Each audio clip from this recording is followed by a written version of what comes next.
What's up, YouTube? This is me, Agent Dave, aka Fanatical for Jesus. I'm coming to you real quick. I want to make a video talking a little bit about Christianity and mental illness. But before I get onto that, I want to answer a question that a couple of you have asked me already in the comments section about why I make my videos outside.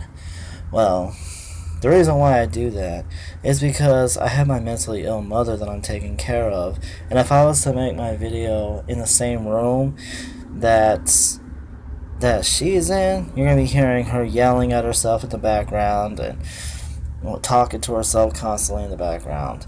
And so to avoid that, I just step outside to get away from her so I can make the video in peace. Alright. Anyways, so now, about Christianity and mental illness. A lot of people, I'm not saying the two go together, but I'm really gonna talk about mental illness from a Christian point of view.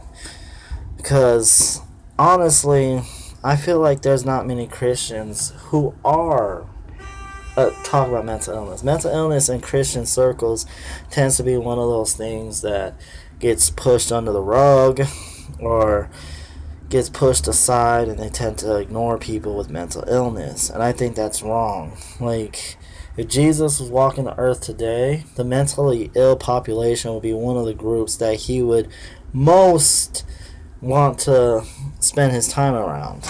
That's what I honestly believe, and I believe that if you read the Gospels, like, it backs up what I'm saying too. You see, from a Christian standpoint, all of creation is fallen under sin. All of creation is fallen under sin. And sin manifests itself in people's lives differently. Every single person is a sinful human being, but not everybody sins the same as everyone else. So, mental illness is just a curse of the creation being under sin. That's what it is. It's just a curse, and it's not necessarily something that can be easily fixed. Like, I don't like if people talk about, oh well, if you just pray, God will heal you of your mental illness. No, it doesn't work that way. God works through ordinary means. So, by me going to the doctor and getting medication to help me out with my mental illness, that's God providing for me.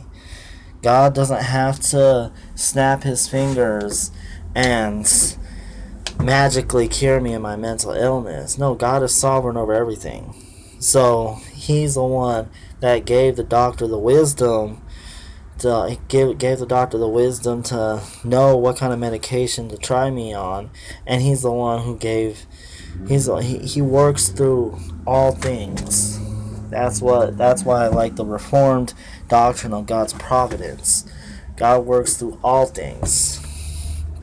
And so when Christians try and tell me, oh, you just don't have enough faith, you need to pray to God and ask him to take away your mental illness and he will.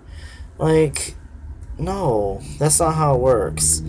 God is doing what he's doing to help me with my mental illness the way he wants. And the way he wants is by making sure I take the right medication to keep me stable. That's what I honestly believe, and I believe that's what the Bible supports too, that God works through ordinary means. Back in the day, yes, God worked through extraordinary means, but that was only for a limited time, for a specific purpose. And since the purpose has been fulfilled, there's no more need for God to work through extraordinary means anymore. And those Christians that try and tell me that I have less faith because I don't believe that God will magically heal me. Like, that's not that I don't believe God can heal me right away of my mental illness. I do, but I don't believe that God will. But yeah, like with those Christians that say I have less faith, I actually have more faith than they do, because they don't acknowledge God's providence in all of creation. I'm acknowledging God's providence in all of creation. Like, so, I don't know. Mental illness is one of those things that I feel like the church needs to do more